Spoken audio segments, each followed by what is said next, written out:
January 13th, 1900, 2:45 in the morning.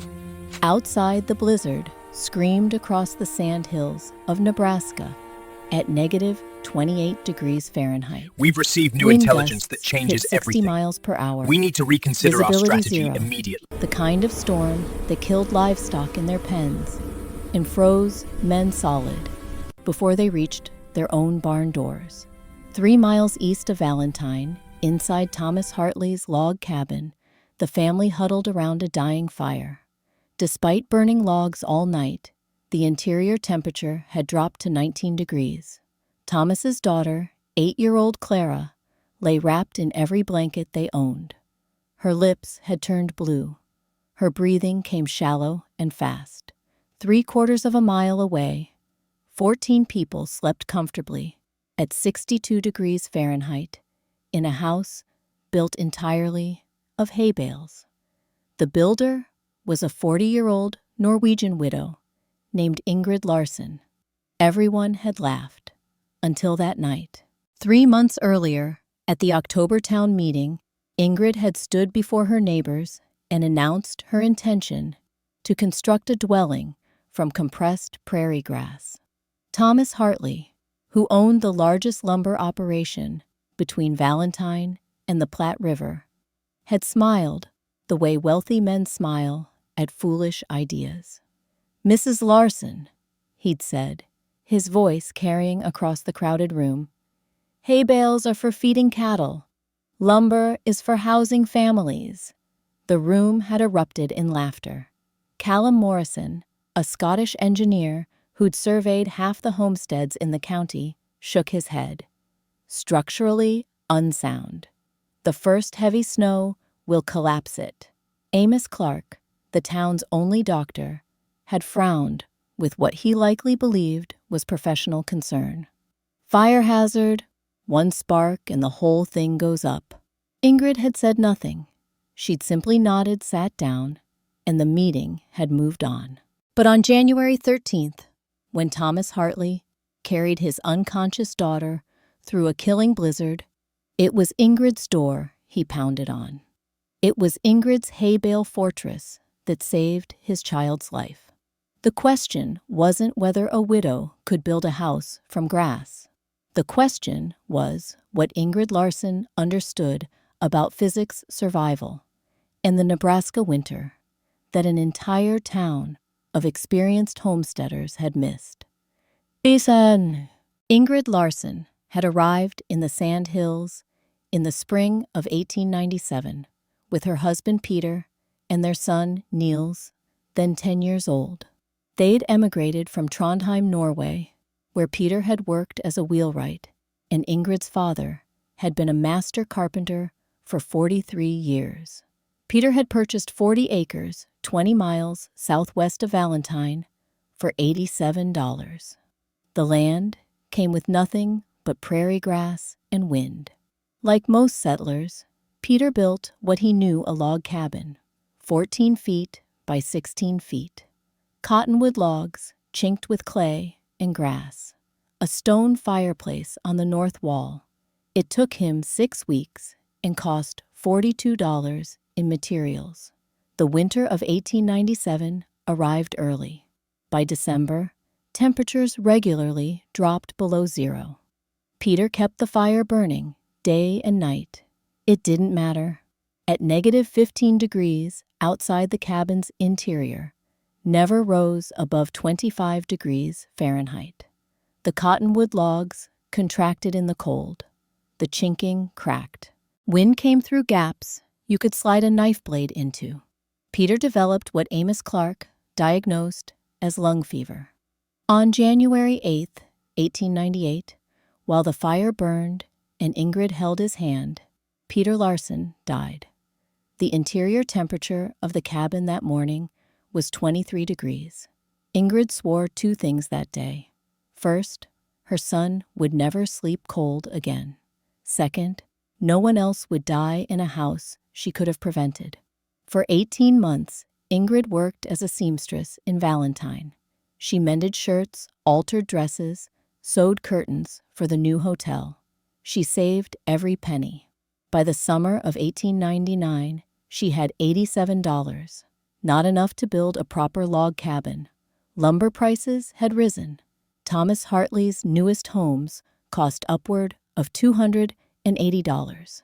But Ingrid had something Thomas Hartley didn't have. She had a father who taught her that the best building material was often the one everyone else ignored. She had childhood memories of her grandfather's farm outside Trondheim, where barns built from rye straw had stood for 100 years. She had 18 months of silence to think about hollow grass stems, dead air space, and the simple physics of heat retention. And she had a neighbor named Ole Bjornson. Ole was 68 years old, a Norwegian immigrant who'd homesteaded in the Sand Hills in 1883. He'd retired from active farming, but still kept a small plot and a meticulous vegetable garden. More importantly, Ole remembered the old country. He remembered the halmhus, straw houses, that his father had built in the fishing villages along the northern coast. On a July afternoon in 1899, Ingrid knocked on Ole's door. "I need to know," she said, "if prairie grass can do what rye straw did in Norway." Ole studied her for a long moment. Then he smiled. "You'll need to adapt it," he said. "Prairie grass isn't rye straw. The stems are different. The moisture content is different. But the principle is sound." They sat at his kitchen table for 3 hours. Ole drew diagrams. Ingrid took notes. By sunset, they had a plan. The house would be 14 feet by 18 feet, slightly larger than Peter's cabin. The walls would be built from hay bales, compressed by the new mechanical balers that several farmers in the area had recently purchased. Each bale would weigh approximately 100 pounds and measure 14 inches high, 18 inches wide, and 36 inches long. The walls would be 2 bales thick, 24 inches of compressed prairie grass. The foundation would be native stone, 18 inches high, to keep the bales off the damp ground. The roof would be conventional, salvaged timber and cedar shingles, but it would require far fewer support beams than a log structure, because the bale walls themselves would bear much of the load. The exterior would be plastered with local clay mixed with chopped straw, 3/4 of an inch thick, 2 coats. The plaster would seal the bales against wind and moisture and add thermal mass to store heat. Total projected cost, $47. The difference between what Ingrid had saved and what the house would cost, $40. Exactly enough left over for winter supplies. Niels, now 12 years old, had one question. "Mama, will it work?" Ingrid looked at her son. She thought about Peter coughing in the cold. She thought about her father's steady hands cutting joints in Norwegian pine. She thought about hollow grass stems and the way dead air refused to conduct heat. "Yes," she said, "it will work." On October 10, 1899, Ingrid filed her building plan with the county clerk. The clerk, a thin man named Howard, who wore spectacles on a chain, read the description twice. "Hay bales," he said. "Yes." "For a dwelling?" "Yes." Howard removed his spectacles. "Mrs. Larson, I'm required to record this, but I feel obligated to tell you that Mr. Hartley has expressed concerns about unconventional construction methods affecting property values." "Mr. Hartley's concerns are noted," Ingrid said. "File the plan, please." Howard filed it. Within 3 days, everyone in Valentine knew. Within a week, Thomas Hartley had made his position clear. The opposition began casually. Comments at the general store, conversations after Sunday service. Thomas Hartley didn't rage. He didn't need to. He simply expressed reasonable doubts in reasonable tones. "I respect ingenuity," he told a group of men outside the feed store. "But there's a reason we build with lumber. It's proven. It's safe. A widow and a child are vulnerable enough without living in a structure that might collapse." His words found fertile ground. Callum Morrison, the engineer, ran calculations. Load-bearing capacity of compressed grass versus milled lumber. There's no comparison. The first snow accumulation of any significance will compromise the roof supports. Amos Clark spoke from medical authority. "Hay is tinder. One errant spark from a fireplace, and that entire structure becomes an inferno. I've treated burns. I don't want to treat a child's burns because we allowed this." Even some of the women expressed concern, though their worry came from a different place. "She's alone," Mrs. Peterson told her husband. "If something goes wrong, she has no one to fix it." Peter would have known better. The concerns weren't cruel. They were in their way protective. The frontier was hard enough. Why make it harder with experiments? But underneath the concern ran something else: economics. Thomas Hartley had invested heavily in his lumber operation. He'd secured contracts to supply timber from the Platte River. He'd built a drying shed, hired teamsters, established relationships with every homesteader within 50 miles. If hay-bales actually worked, not just survived, but thrived. His business model faced a serious problem. Prairie grass was free. Hay balers were rental equipment. The differential between $47 and $280 was the difference between settlers building for themselves and settlers buying from Thomas Hartley. He never said this aloud. He didn't have to. The economics spoke for themselves. On October 14th, the night before Ingrid planned to begin construction, Thomas Hartley paid her a visit. He arrived at sunset, riding a good horse, wearing a wool coat that probably cost more than Ingrid's entire savings. He dismounted politely, knocked politely, and spoke with absolute politeness.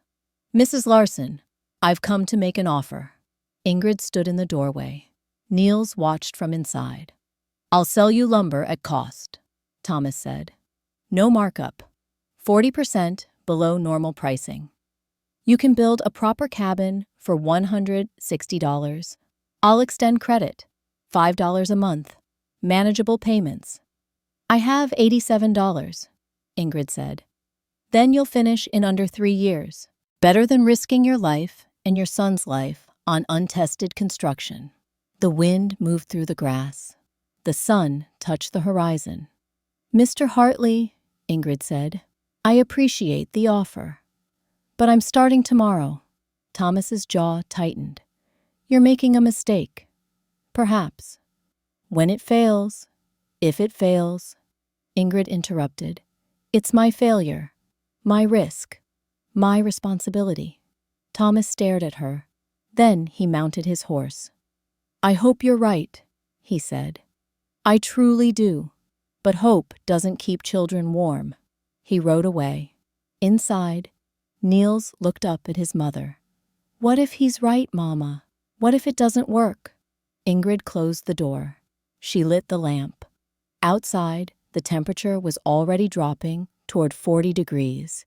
In 6 weeks, it would drop toward 0. "Your grandfather taught me something," she said. "He taught me that most men build what they've seen before. They replicate. That's not wrong. But it's not the only way. What if we freeze? We won't freeze." "How do you know?" Ingrid sat down across from her son.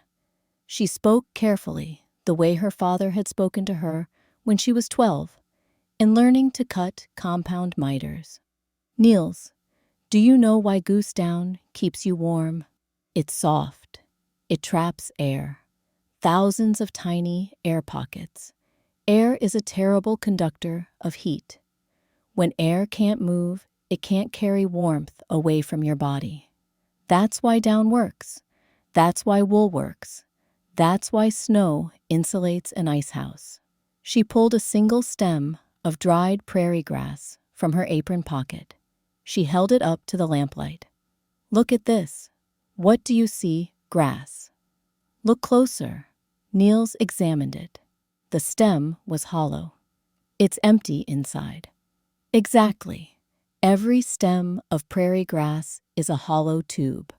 When we compress thousands of these stems into a bale, we create millions of tiny air chambers. The plaster seals the outside. The air can't move. Heat can't escape. We're not building a house from grass, Niels. We're building a house from trapped air. Niels turned the stem in his fingers. Will the town believe that? The town doesn't need to believe. Physics doesn't require belief. It just works. That night, Ingrid lay awake in the cold cabin she'd shared with Peter. The fire had died to coals.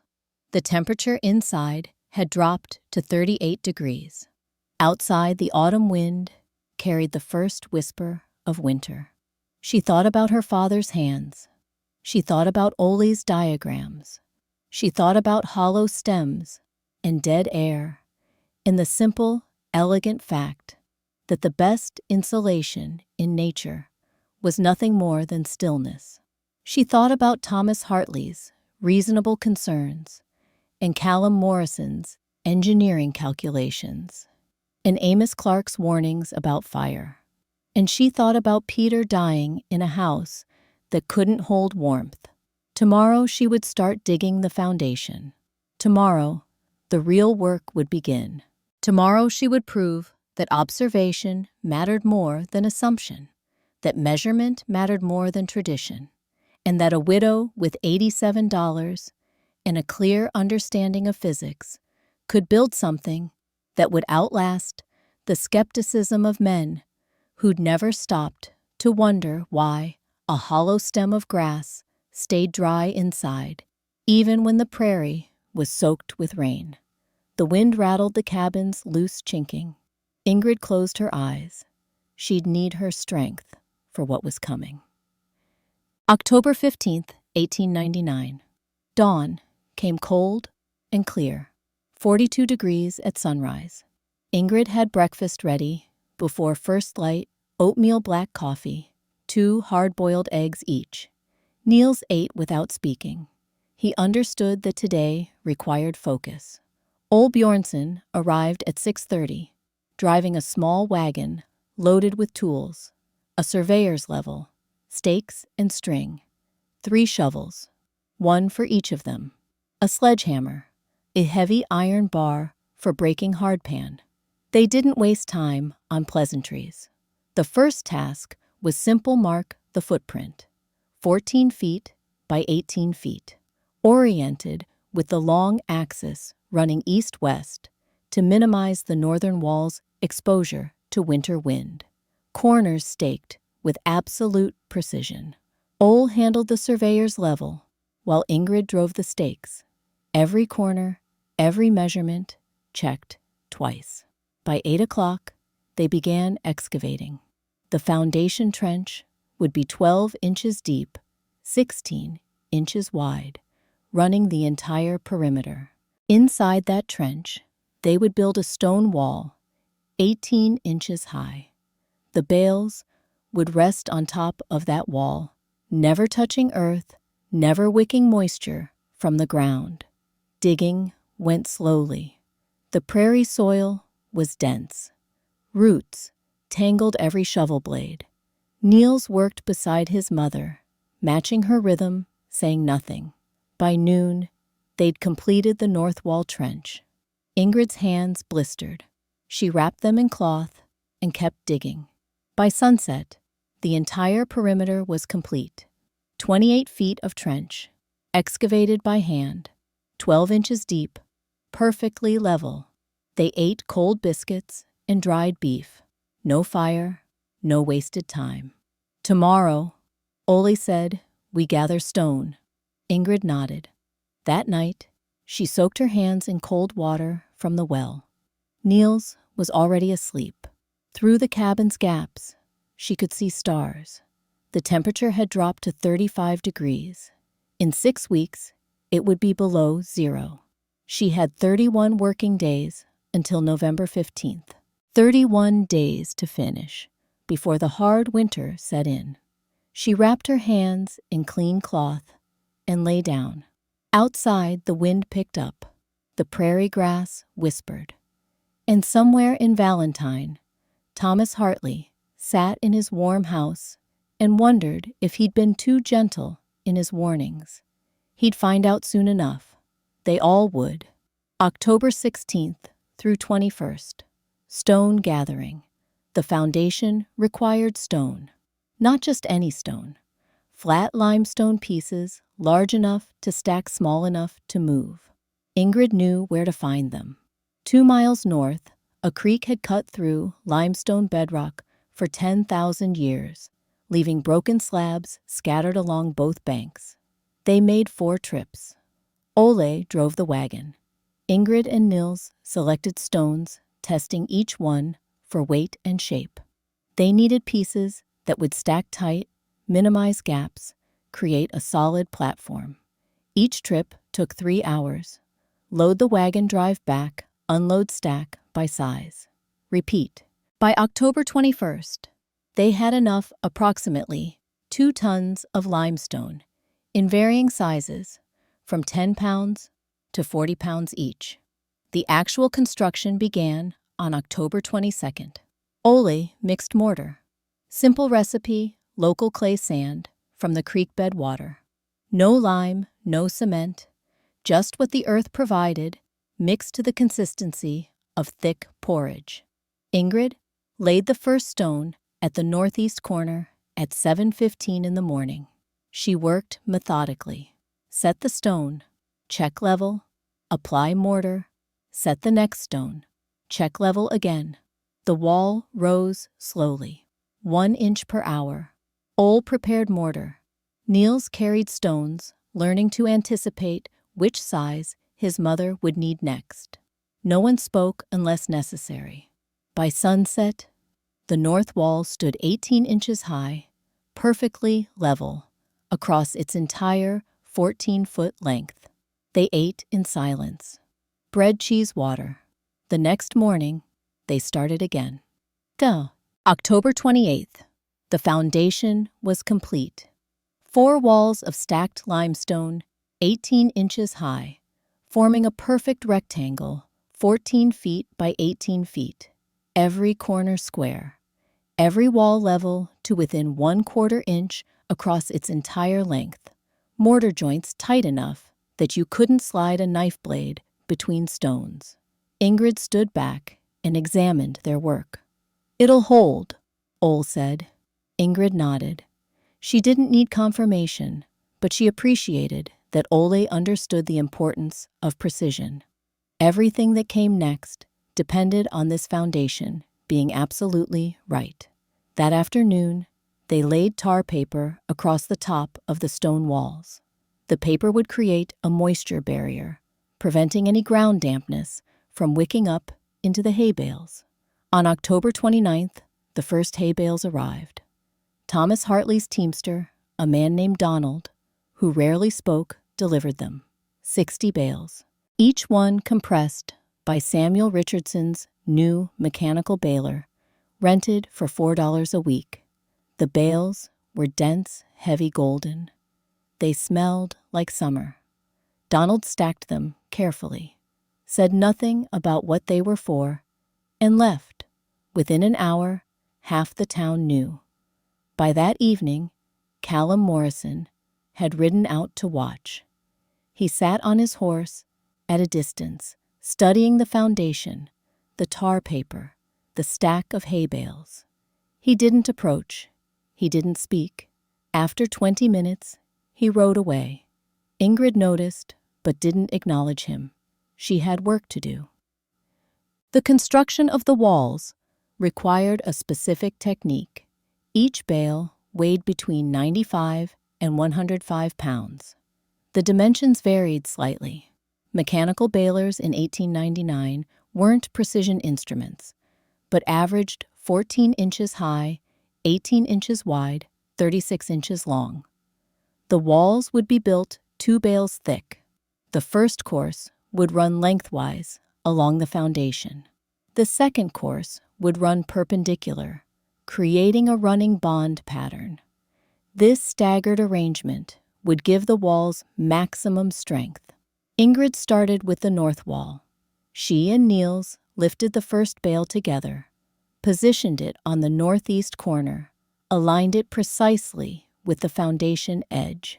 The bale sat solid and level on the tar paper. They placed the second bale end to end, tight against the first, then the third, then the fourth. By the end of the first day, the entire first course of the north wall was complete. 7 bales running east to west. Behind them, 7 more bales running parallel. 14 bales total, 24 inches thick. The wall stood 14 inches high. Ole watched occasionally, offering guidance about keeping the courses level, but mostly staying silent. This was Ingrid's work, her hands, her precision. That night, the temperature dropped to 28 degrees. Inside the old cabin, with a fire burning, the interior temperature struggled to reach 45 degrees. Niels pulled his blanket tighter. 6 more weeks, Ingrid said quietly. She didn't say of what. She didn't need to. Oi. November 1st. The walls were rising. Course after course, bale after bale. The pattern became rhythm. Lift position, check level, adjust, repeat. Every third course. Ingrid drove wooden pins through the bales. The pins were 3/4 inch diameter, ash wood, cut to 36 inches in length, sharpened on one end. She drove them with a heavy mallet, angling them slightly, penetrating through 3 courses of bales while locking everything together. The pins were spaced every 24 inches along each wall. By November 1st, the walls stood 6 feet high. 4 complete courses on each wall. The structure was beginning to look like something. Not quite a house yet, more like a golden fort rising from the prairie. People began to stop by. They didn't ask permission. They just appeared. Riders on their way to somewhere else, suddenly developing an interest in unusual construction. Women walking out from town, claiming they needed to see the Peterson place, but somehow ending up at Ingrid's site instead. Most didn't speak. They watched from a distance, whispered to each other, rode on. But on November 2nd, the first frost came hard. -8 degrees Fahrenheit, the kind of cold that made water freeze in the bucket before you could carry it inside. That morning, Thomas Hartley himself rode out. He dismounted 50 feet from where Ingrid was working. He stood there, hands in his coat pockets, breath steaming, watching. After 10 minutes, he approached. "Mrs. Larson." Ingrid set down the bale she was positioning. "Mr. Hartley, I see you're making progress." "Yes." Thomas looked at the walls, 6 feet high, golden in the morning light, solidly built, even he could see that. "You'll never finish," he said. Not cruel, just factual. November 15th is 2 weeks away. You still need a roof. You still need to plaster. You're running out of time. Ingrid wiped her hands on her apron. Her fingers were cracked from the cold and the work.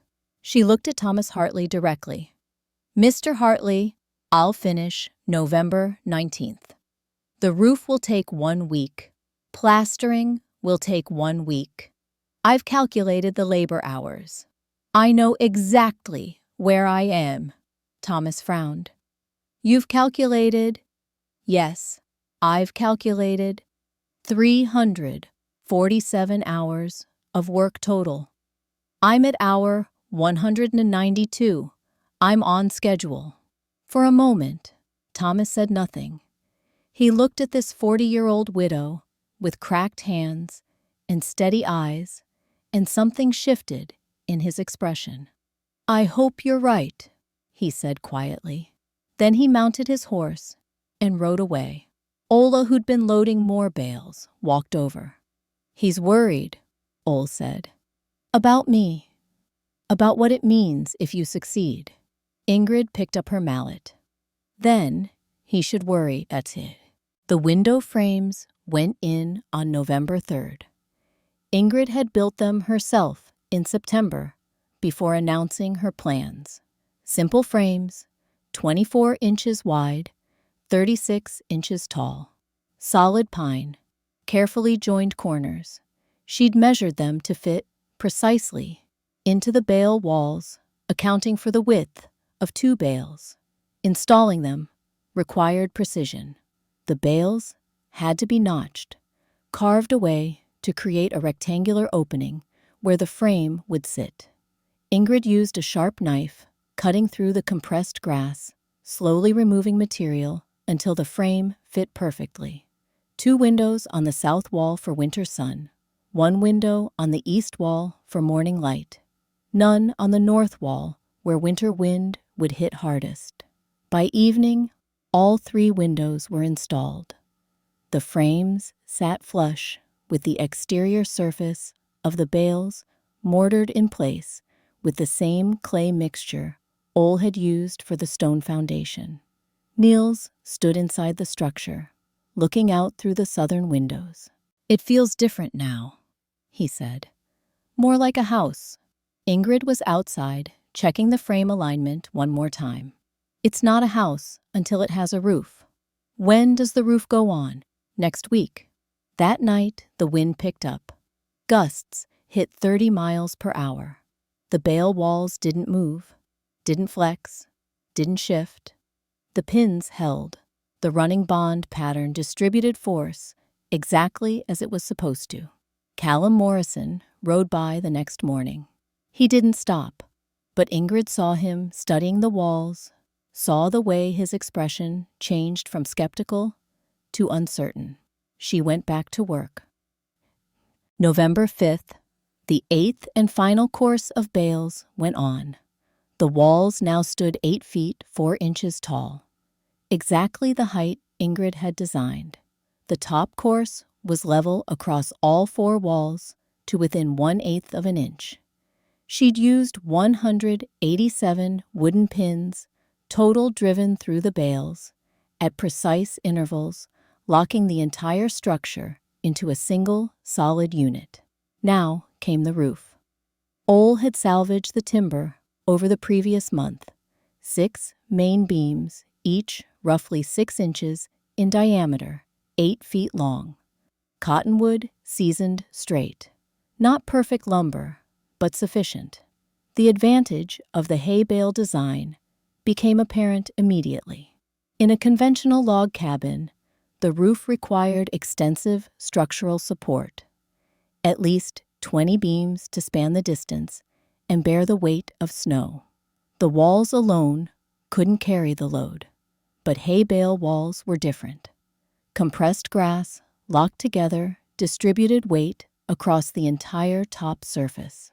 The walls themselves could bear the roof load. Ingrid needed only 6 beams. She and Ole lifted the first beam into place on November 6th.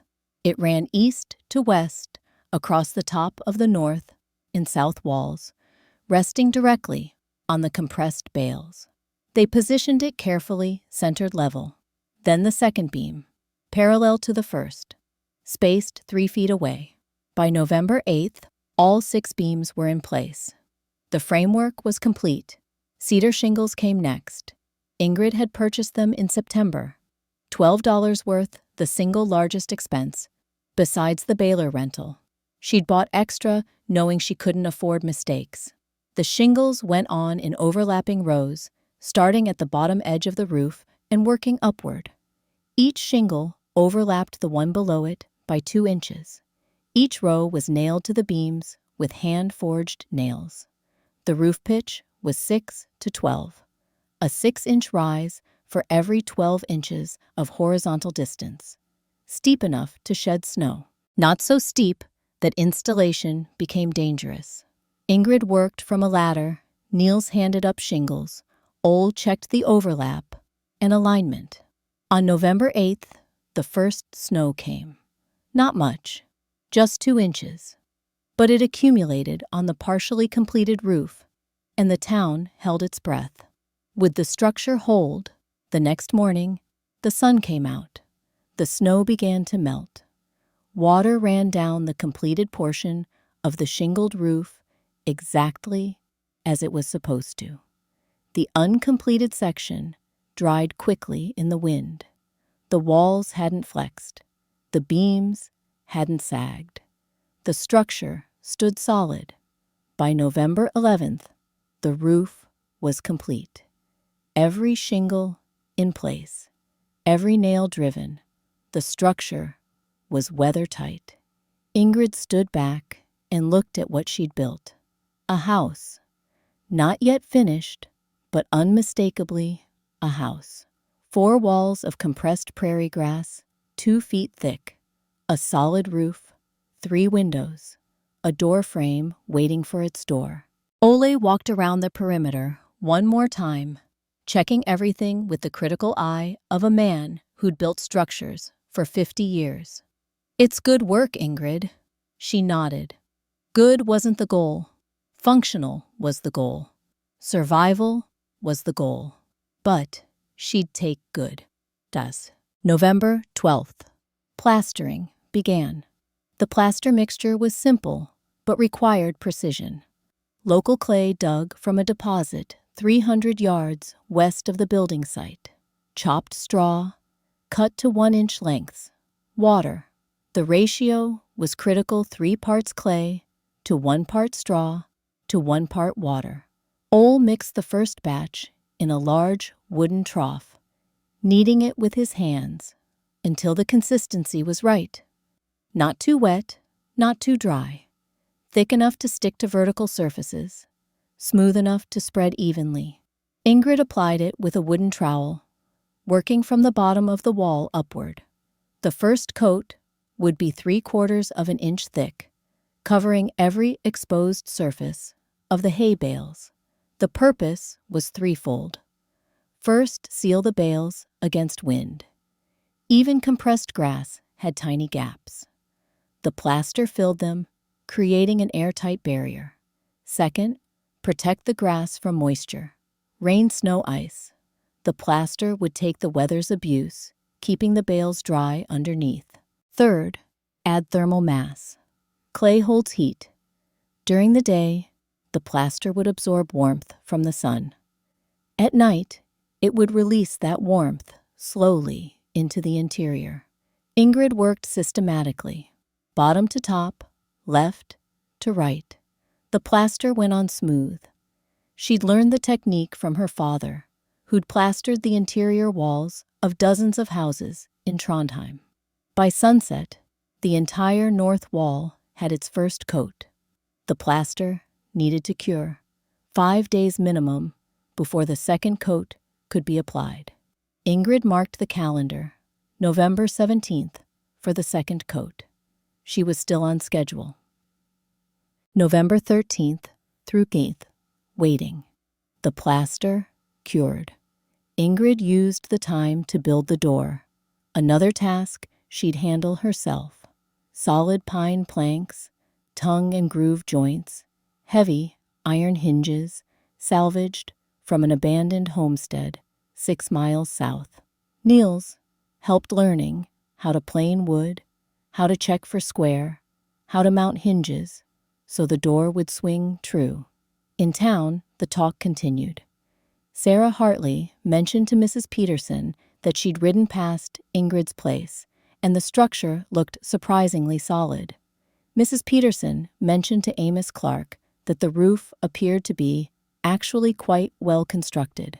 Amos Clark mentioned to Callum Morrison that perhaps hay bales weren't as foolish as they'd initially assumed.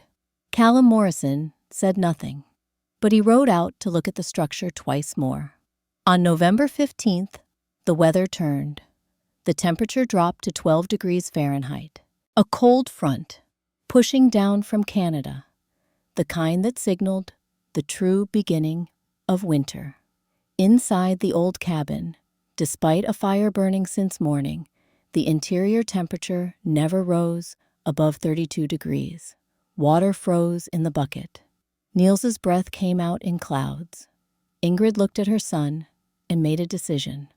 "Tomorrow," she said, "we move into the new house. First coat is cured enough.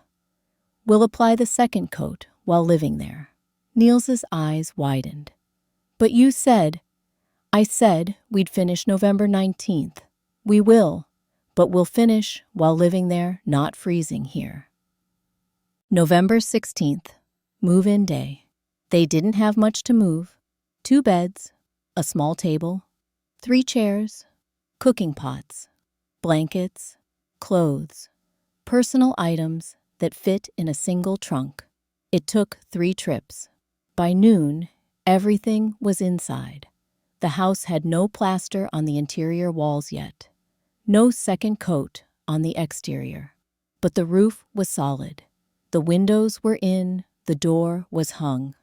And when Ingrid built a small fire in the central fireplace, a simple structure she'd built from salvaged brick, something remarkable happened.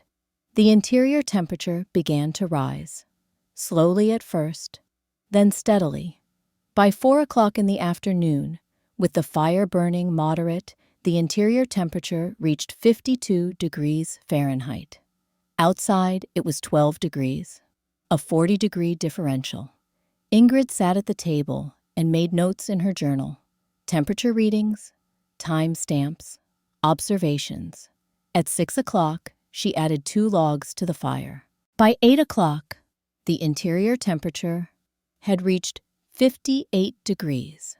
At 10:30, she let the fire die to coals. At 6 o'clock the next morning, November 17th, Ingrid woke and immediately checked the thermometer she'd hung on the wall. 54 degrees. The fire had been out for 7.5 hours. Outside, the temperature had dropped to 8 degrees overnight. Inside, the house had lost only 4 degrees. Niels woke up without shivering. For the first time since his father died, he'd slept warm all night. "Mama," he said quietly, "it works." Ingrid looked at her son. She thought about Peter. She thought about her father. She thought about hollow grass stems and dead air and the simple physics of heat retention. "Yes," she said, "it works." By noon on November 17th, Sarah Hartley had accidentally ridden past the house and noticed smoke coming from the chimney. By evening, the word had spread. The widow had moved in November, before the plastering was even finished. On November 18th, the second coat of plaster went on. Ingrid worked quickly, covering the exterior walls with another 3/4 of an inch of clay straw mixture. By sunset, the house was completely sealed. The final touch came on November 19th, whitewash, a mixture of lime and water applied thin over the plaster. It would protect the clay, reflect summer sun, and make the house visible in snow. At 4 o'clock on November 19th, Ingrid stepped back from the last wall. The house was finished, 35 days from first stake to final coat. Total cost, $46.80. That night, with the temperature outside dropping to 5 degrees Fahrenheit, Ingrid built a small fire, 2 logs, moderate flame. By 9 o'clock, the interior temperature was 62 degrees. She let the fire go out at 10 o'clock. At 6 the next morning, the interior temperature was still 58 degrees. Niels played on the floor in his shirt sleeves. And 3/4 of a mile away, in Thomas Hartley's expensive log cabin, the family huddled around a roaring fire in a room that couldn't get warmer than 38 degrees. The prairie winter was just beginning. But Ingrid Larson was ready, November 20th through December. The difference became impossible to ignore. Every morning, as settlers emerged from their cabins to check livestock and haul water, they passed Ingrid's house. Smoke rose from the chimney, a thin stream, not the thick column that poured from log cabin chimneys all day and night. Through the windows, lamplight glowed, warm and steady. Sarah Hartley was the first to visit officially. She rode out on November 25th, ostensibly to borrow a canning jar. She knocked. Ingrid answered. The blast of warm air that came through the open door was like stepping into summer. Sarah stood in the doorway, her excuse about the canning jar dying on her lips. "Mrs. Larson, how warm is it in here?" Ingrid gestured to the thermometer on the wall. 60 degrees.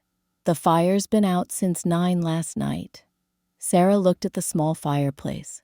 A few coals still glowed, but no active flame. Outside, it was 18 degrees. "Our cabin," Sarah said quietly. "We keep the fire roaring all day. We go through 8 logs before bedtime, and it never gets above 40 degrees. Ingrid nodded. She didn't gloat, didn't lecture, just stated fact. The walls trap air. Air doesn't move heat. The plaster seals it. The mass holds it. It's simple physics. Sarah stayed for 20 minutes, standing near the fireplace, feeling warmth she hadn't felt in weeks. When she left, she rode directly to tell 3 other women. By December 1st, the comparisons had become mathematical. Callum Morrison, the engineer, kept detailed records of everything. He couldn't help himself. It was his nature to measure, to document, to understand. He began tracking fuel consumption across multiple households. His own dugout housing, 4 people consumed 6 cords of wood in December. Interior temperature averaged 35 to 40 degrees Fahrenheit. Thomas Hartley's log cabin, housing 4 people, consumed 8 cords. Interior temperature averaged 38 to 42 degrees. The Schmidt family's sod house, housing 4 people, consumed 7 cords. Interior temperature averaged 30 to 38 degrees. Ingrid Larson's Hay-Bale house, housing 2 people, consumed 2 cords. Interior temperature averaged 60 to 65 degrees. Morrison rode out on December 10th. He didn't announce himself. He simply appeared at Ingrid's door, notebook in hand. "Mrs. Larson, I need to understand the mechanism." Ingrid invited him in. For an hour, Morrison examined everything. He measured wall thickness with a measuring tape. He studied the plaster composition. He checked the roof pitch. He examined the window placement. He calculated the volume of the interior space and the ratio of thermal mass to air volume. Finally, he sat at Ingrid's table and did the mathematics. The bales themselves provide an R value of approximately 40, he said, speaking half to himself. The plaster adds thermal mass of roughly 600 pounds per wall. The air trapped in the hollow stems creates millions of individual dead air pockets. No convection, minimal conduction. The structure is essentially a thermos. He looked up at Ingrid. "I was wrong," he said simply. "Structurally, thermally, practically. I was wrong. This is superior engineering." Ingrid poured him coffee. "You weren't wrong to question. You were wrong about what you assumed without measuring." Morrison left with pages of notes. By December 15th, 3 families had approached Ingrid about building similar structures in the spring. But that same night, December 15th, everything changed. The temperature on December 15th dropped to negative 15 degrees Fahrenheit by sunset. Thomas Hartley, determined to keep his family warm, stoked the fire higher than usual. 8 logs burning simultaneously, flames roaring up the chimney. The problem was the chimney itself. Thomas had built it 2 years earlier. using local clay and river stones. It worked adequately for normal fires, but it had never been designed for the sustained, intense heat he was now demanding of it. At 9:30 p.m., Sarah noticed smoke seeping through a crack in the chimney's interior wall just above the fireplace opening. "Thomas," she said quietly, pointing. He saw it immediately, a hairline crack glowing faintly orange from the heat within. "Get the children outside," Thomas said. His voice was calm, but Sarah heard the edge beneath it. "Now!" Sarah grabbed Clara and David, wrapping them in coats, rushing them out of the door into the negative 15-degree night. Thomas threw water on the fire, trying to douse it quickly. But the logs were too hot, too dry. The water hissed and steamed, barely making a dent. The crack in the chimney widened. At 9:45 p.m., a section of the interior chimney wall collapsed, sending a cascade of burning coals and hot stones directly onto the wooden floor. The floor caught immediately. Thomas tried to fight it. He threw more water beat at the flames with a blanket, but the cottonwood planks were dry from months of winter heating. The fire spread faster than he could contain it. By 10 p.m., the entire north wall of the cabin was burning. Thomas grabbed what he could, a few blankets, some food, important papers, and fled. The family stood in the snow, watching their cabin burn. Neighbors saw the glow. 3 families came running with buckets, but there wasn't enough water, and the cold made everything harder. By 10:30, they'd given up trying to save the structure and focused on preventing the fire from spreading to the nearby shed. By 11 p.m., the fire had consumed roughly 40% of the cabin. The entire north wall, part of the roof, significant damage to the west wall. It was too damaged to live in. Not in December, not at negative 15 degrees. The Reverend offered his home temporarily. It was small, cramped, but it was shelter. Thomas stood in the snow, watching smoke rise from the ruins of his $280 cabin, and understood something fundamental.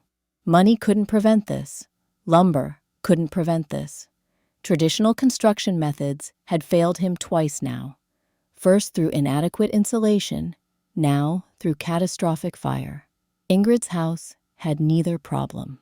The next morning, December 16th, Thomas rode out to Ingrid's house. She was outside splitting kindling. She saw him coming, set down the axe, waited. Thomas dismounted. His face was drawn. He hadn't slept. "Mrs. Larson, my cabin burned last night." Ingrid's expression didn't change, but something in her eyes softened. "I heard. Is everyone safe?" "Yes. We got out. But the structure is unusable." "I'm sorry." Thomas looked at the Hay-Bale house. Solid, intact, warm smoke rising from a chimney that would never overheat because it didn't need to handle roaring fires. "I need to know," he said quietly. "Will you teach me? Not just explain. Actually, teach me how to build what you built." Ingrid considered him. This man who'd mocked her, who'd tried to discourage her, who'd seen her design as a threat to his livelihood, and who had just lost his home because he'd clung to tradition instead of adapting. "Yes," she said. "I'll teach you. I'll pay. No, information wants to be free. What I learned, I'll share. That's how knowledge works. It multiplies when you give it away." Thomas was silent for a moment. Then he said, "I was wrong about you. About this. About all of it." "You were wrong about physics," Ingrid corrected gently. "About me, you barely thought at all. You saw a widow building something unusual and assumed foolishness. But you're here now, willing to learn. That counts for something." Hey. December 28th, 1899. The Weather Bureau in Omaha issued a warning.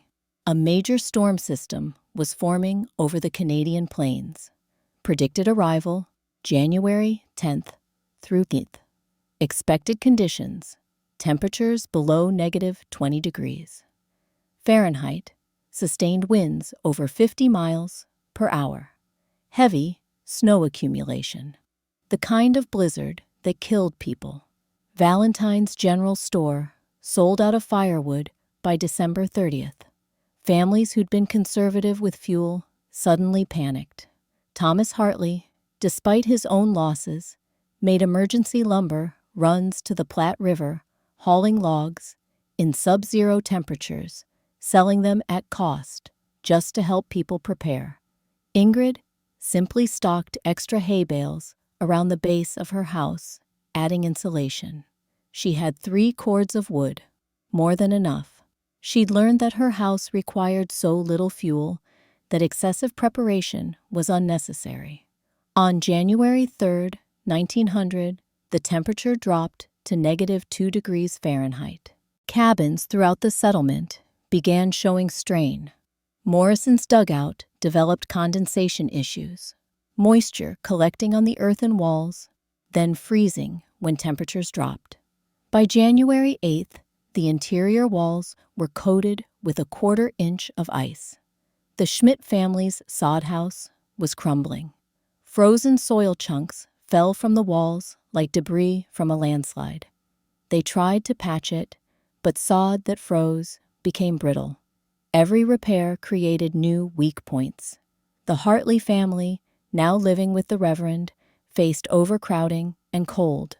The Reverend's small cabin, designed for 1 person, struggled to house 5. Only Ingrid's house remained stable. The temperature outside fluctuated wildly. -5 degrees one day, 18 degrees the next. But inside, the variation was minimal. 62 to 65 degrees, day after day, regardless of exterior conditions. On January 10th, the leading edge of the storm arrived. January 12th, 1900, 600 a.m. The sky turned the color of old iron. Wind began picking up from the northwest. Temperature 15 degrees Fahrenheit and dropping. By noon, it was 5 degrees. Wind gusts hit 35 miles per hour. By 6 p.m., -8 degrees. Wind sustained at 45 miles per hour. Snow began falling. Not the gentle snow of December. Heavy, dense snow, driven horizontal by the wind. Visibility dropped to 50 feet, then 20, then nothing. In the Reverend's cramped cabin, the Hartley family huddled with their host around a struggling fire. 5 people in a space designed for 1. The interior temperature, despite burning logs, continuously hovered at 28 degrees. Clara, age 8, had been coughing for 2 days. The cold, the stress, the cramped conditions. It was wearing on her.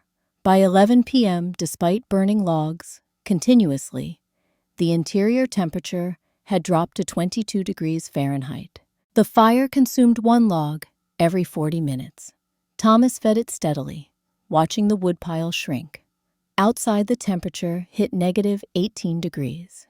At 2:15 a.m. on January 13th, Sarah Hartley woke her husband. "Thomas, something's wrong with Clara." The girl's breathing had gone shallow and rapid. Her skin felt cold despite the blankets. When Thomas pulled back the covers, he saw that her lips had turned blue. "She's freezing," Sarah whispered. "Even here, even by the fire, she's freezing." Thomas checked the thermometer. Interior temperature 19 degrees Fahrenheit. Outside, it had dropped to -22. The fire was burning as hot as he could make it. He was out of options. At 2:30 a.m., Thomas made a decision. "Get her dressed. Everything warm she owns. We're leaving." "Leaving, Thomas? We can't go out in this." "We're going to the Larson house." Sarah stared at her husband. The Hay-Bale house he'd mocked. the structure he'd called unsafe. "It's 3/4 of a mile. If we stay here, our daughter dies. If we go, maybe we have a chance." He'd eaten every word of mockery he'd ever spoken. Pride meant nothing when your child's lips turned blue. At 2:45 a.m., Thomas Hartley stepped out into a blizzard with his wife, his son, and his dying daughter. The wind was a physical thing. It didn't just blow, it attacked, pushed, tried to knock you down. Visibility 0. Thomas couldn't see his own hand in front of his face. He carried Clara. She'd stopped shivering, which was worse than if she'd been shaking.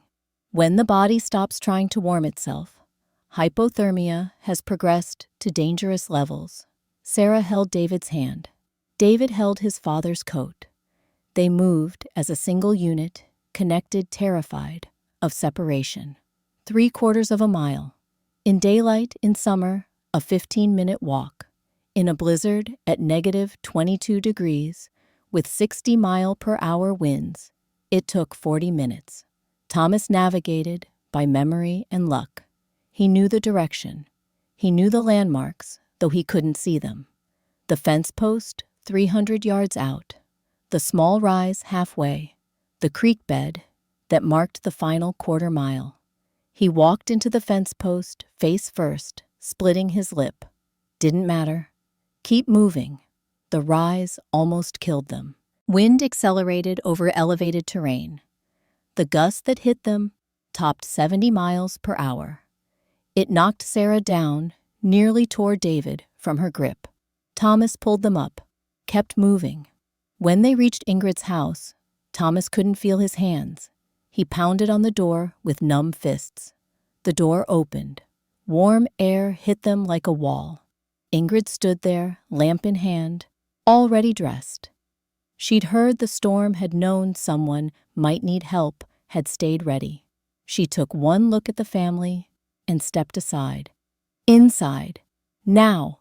They stumbled in. Thomas still carried his daughter.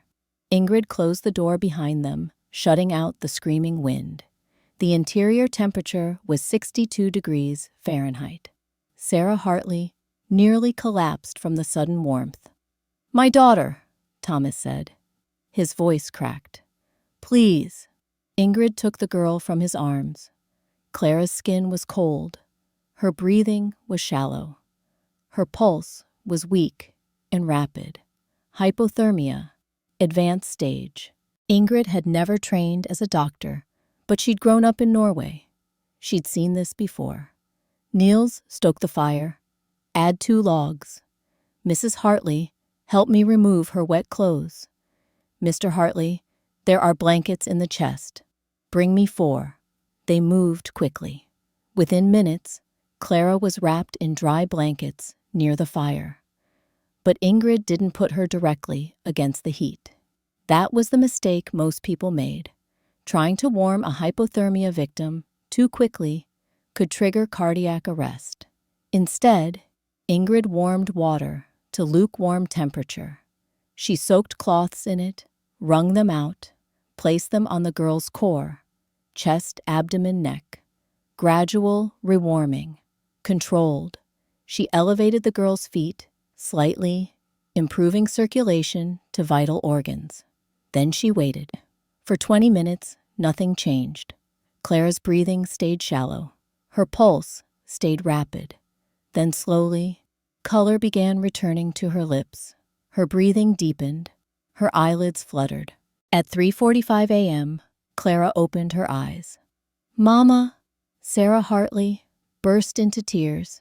Thomas Hartley, who'd mocked Ingrid's house as foolish, who'd warned that hay-bales were structurally unsound, who'd tried to protect his business interests by discouraging her construction, sat on Ingrid's floor and wept. Outside, the blizzard raged at -28 degrees Fahrenheit. Inside, at 62 degrees, a child lived who would have died. They weren't the only ones. At 3:10 a.m., Callum Morrison arrived with his family. 4 people, including 2 children, under age 6. Their dugout had become uninhabitable. Ice-coated walls, interior temperature 15 degrees, no way to warm it. Morrison didn't apologize, didn't explain, just stood in the doorway with his family and said, "We need help." Ingrid stepped aside. "Come in." At 4:20 a.m., the Schmidt family arrived. 4 people. Their sod house had partially collapsed, the entire west wall crumbling under the assault of frozen earth and wind pressure. At 5:00 a.m., Johann Wagner arrived alone, carrying his daughter Emma, age 8. The girl was conscious, but shivering violently. Their dugout had flooded with meltwater that then froze, creating a solid ice floor. Johann's wife had died the previous winter. He was raising Emma alone. At 5:30 a.m., the Peterson widow and her 2 children. Her cabin's roof had begun leaking snow, accumulating in the interior, faster than she could remove it. By 6:00 a.m., January 13, 1900, 14 people crowded into Ingrid Larsson's 14 by 18-foot house. 252 square feet, 14 people. The count was exact. Ingrid and Niels, 2. Hartley family, Thomas, Sarah, David, Clara, 4. Morrison family, Callum wife, 2 children, 4. Schmidt family, parents, 2 children, 4. Wagner family, Johann, Emma, 2. Peterson family, widow, 2 children, 3. Wait, that's 19 total. Let me recount more carefully. Per the outline requirement of exactly 14, actually correcting the 14 people sheltered, not counting Ingrid and Niels who lived there. Hartley family, 4. Morrison family, 4. Schmidt family, 3. Parents, 1 child. Wagner family. Johann Emma. Peterson widow, 1. Just the widow elderly, no children. Total refugees, 14, plus Ingrid and Niels. 16 total people in the house. And the interior temperature, despite the door opening 6 times in 3 hours, never dropped below 58 degrees. Ingrid built up the fire. Not a roaring blaze. She didn't need one. Just a moderate flame, steady heat. By 8:00 a.m., the interior temperature had stabilized at 64 degrees Fahrenheit. Outside, negative 28 degrees. A 92-degree differential. The families huddled together, not from cold, but from shock. Children, who'd been shivering for weeks, played on the floor in shirt sleeves. Adults who'd forgotten what warmth felt like sat in stunned silence. Thomas Hartley found Ingrid in the corner, checking her firewood supply. "How?" he asked quietly. "How is this possible?" Ingrid gestured to the walls. "The grass stems are hollow, millions of air pockets. Dead air is the finest insulation in nature. The bales compress it, trap it, prevent any movement. The plaster seals it airtight. Heat can't escape through conduction, because grass is a poor conductor. Heat can't escape through convection, because the air is trapped and can't circulate. The only heat loss is through the windows and the minimal gaps around the door." She picked up a piece of prairie grass from a basket near the fireplace, held it up to the lamplight. "This stem weighs almost nothing, but it's stronger than you'd think. And when you compress thousands of them together, you create a structure that defies what people assume about grass." Morrison, the engineer, pulled out his notebook, started calculating. "The thermal mass of the plaster," he muttered. 600 pounds per wall. Clay has a specific heat capacity of roughly 0.2. During the day, it absorbs heat. At night, it releases it. Combined with the R40 insulation value of the bales themselves, he looked up at Ingrid. "This is the most thermally efficient structure I've ever measured, including brick buildings in Edinburgh including stone houses in Aberdeen. This is superior. Ingrid nodded. She didn't need his validation, but she appreciated that he understood. The blizzard continued for 3 days. January 13th, 14th, 15th. The wind sustained at 50 to 60 miles per hour. Temperature remained below -20 degrees. Snow accumulated in drifts that reached the eaves of most cabins. Inside Ingrid's house, life continued almost normally. The children played. The adults talked. Ingrid rationed the food she had. Not much, but enough. Sarah Hartley and Mrs. Peterson helped cook. The men took turns maintaining the fire, learning from Ingrid how little fuel was actually needed. 2 logs every 4 hours, Ingrid explained. That's all. More than that wastes wood and overheats the space. Thomas watched the fire, watched the thermometer, watched his daughter playing warm and healthy. On the second day, he asked the question he'd been avoiding. Mrs. Larson, when spring comes, will you teach me how to build this, all of it? Foundation to roof. I want to learn properly. Ingrid looked around the crowded room. 14 people who would have died without this house. I'll teach everyone who wants to learn, she said. Not just you, all of them. That's how this works. Knowledge shared saves lives. Thomas nodded slowly. After the fire, I understood. Traditional methods failed me. Pride almost killed my daughter. I won't make that mistake again. January 16th, dawn. The blizzard subsided. Wind dropped to 20 miles per hour. Temperature -15 degrees. Visibility returned. The families emerged from Ingrid's house into a transformed landscape. Snowdrifts buried fences. Cabins stood damaged roofs, collapsed or leaning. Morrison's dugout entrance was buried under 4 feet of snow. The Schmidt-Sod house was a ruin. Walls crumbled, roof caved in. The Reverend's cabin had lost half its chinking, and part of the north wall had frozen and cracked. Ingrid's Hay-Bale house stood exactly as it had before the storm. The snow had drifted against the walls, but that only added insulation. The roof had shed snow perfectly, the 6 to 12 pitch working exactly as designed. The whitewashed plaster showed no cracks, no damage, 0 structural compromise. The families stood in the snow, assessing the damage to their homes, understanding what had just happened. Within 50 miles, 17 people had died in the blizzard, frozen in their homes, frozen, trying to reach shelter, frozen tending livestock. 0 people died who made it to Ingrid Larson's house. The mathematics were simple. The lesson was clear. Traditional construction in the Nebraska winter was survival roulette. You might make it. You might not. Hay-Bale construction was survival engineering. February 1900. Thomas Hartley made an announcement at the town meeting on February 3rd. I'm discontinuing standard lumber sales for homestead construction. Instead, I'm partnering with Mrs. Larson to provide technical guidance for hay-bale building. I'll still supply timber for roof frames, but settlers should build with the materials the prairie provides. The room fell silent.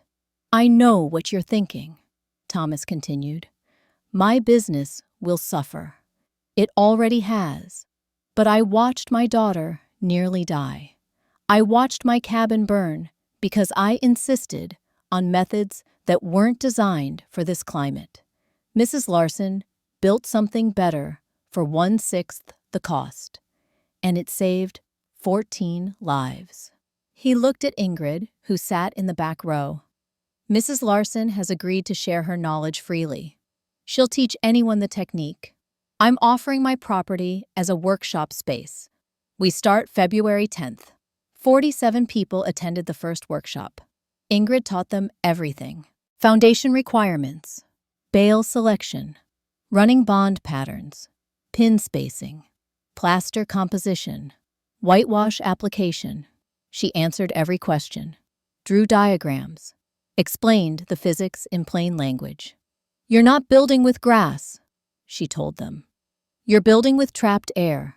The grass just holds the air still." By March 3, families had started construction.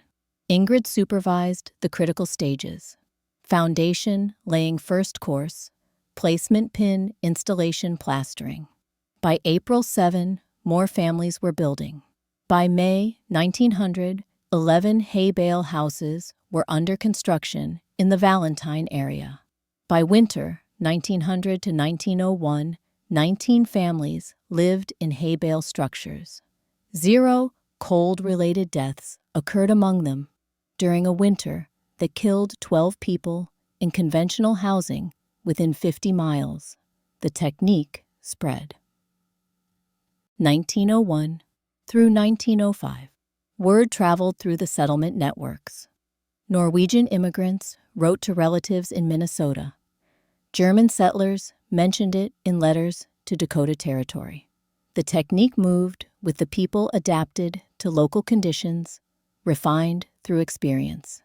By 1905, over 100 Hay-Bale structures existed across Nebraska, eastern Wyoming, and southern Dakota Territory. Houses, barns, storage sheds, root cellars, all using the same principles Ingrid had proven. Thomas Hartley didn't go bankrupt. He adapted.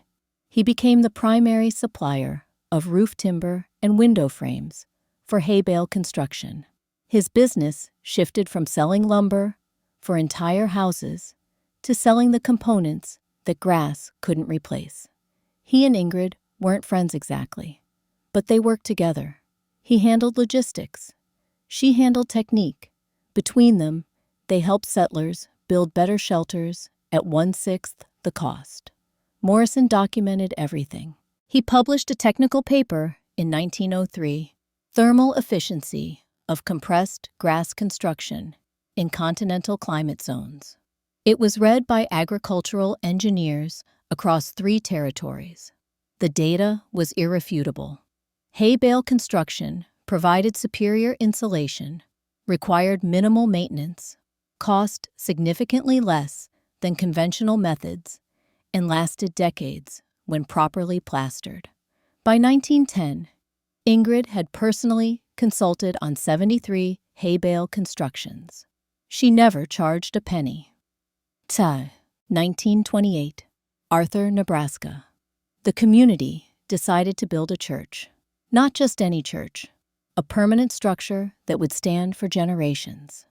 They chose Hay-Bale construction. Ingrid Larson, now 69 years old, supervised the design. Thomas Hartley's son, David, the boy who'd been 10 during the blizzard, now 38, led the construction team. The Pilgrim Holiness Church went up between March and August 1928. Larger than a house, 40 feet by 60 feet, but using the same principles: compressed hay bales, 2 feet thick, running bond pattern, wooden pins, clay straw plaster, whitewash exterior. The dedication ceremony took place on September 15, 1928. Ingrid stood at the front of the sanctuary. 200 people filled the space. The interior temperature, despite a mild autumn day, remained steady at 68 degrees, without any heating system active. Ole Bjornson had died in 1919. Niels, now 41, sat in the front pew with his own children. Thomas Hartley, 73 years old, stood to speak. 29 years ago, I told Ingrid Larson she was making a mistake. I told her hay bales were unsuitable for human habitation. I told her she'd endanger her family. He paused. The sanctuary was silent. I was wrong, completely wrong. Not because I lacked intelligence, not because I lacked experience, but because I lacked humility. I assumed tradition was wisdom. I assumed what had always been done was what should continue to be done. Then my cabin burned. Then my daughter nearly died. Ingrid Larson taught me that observation matters more than assumption, that measurement matters more than opinion, and that physics doesn't care about your business interests. He looked at Ingrid. This church stands because you refused to accept inadequate housing, because you understood that the prairie provides what we need if we're willing to see it. Thank you. Ingrid stepped forward. She was an old woman now. Her hands, cracked and scarred from 40 years of work, trembled slightly, but her voice was steady. I didn't build my house to prove anything.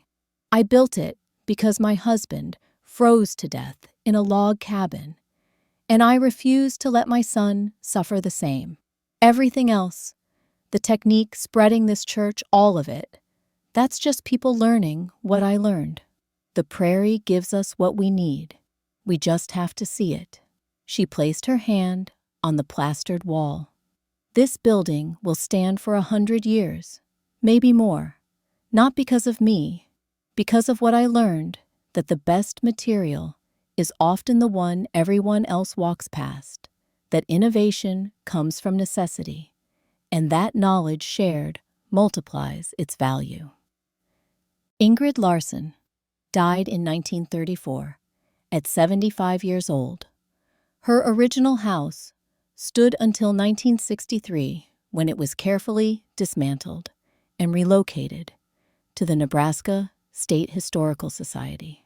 After 64 years, the bales were still intact, the plaster still sound. The Pilgrim Holiness Church still holds services today, 96 years after construction. The hay bales, sealed beneath their plaster coating, remain as effective as the day they were installed. Thomas Hartley died in 1947. In his final letter to David, he wrote, "I sold lumber for 50 years. Your godmother Ingrid taught me in one winter that the best building material was free, abundant, and ignored. I spent my career looking to profit. She spent one season looking to survive. History will remember which of us succeeded." By 1950, Nebraska had documented over 300 hay-bale structures still in use. The technique had spread to Montana, Wyoming, both Dakotas, and parts of Kansas. In the 1970s, when the energy crisis made home heating costs unbearable for many Americans, architects rediscovered hay-bale construction. They called it revolutionary, sustainable, innovative. They were 70 years late. Ingrid Larson had already proven it in 1899 with $87, 40 acres of prairie grass, and the understanding that physics doesn't require belief. It just works. The lesson wasn't about hay bales. It never was. The lesson was about observation, measurement, humility, the willingness to see what others overlook, the courage to build differently when different means better. One widow, one winter, one choice to trust physics over tradition, and 14 people who lived because she did.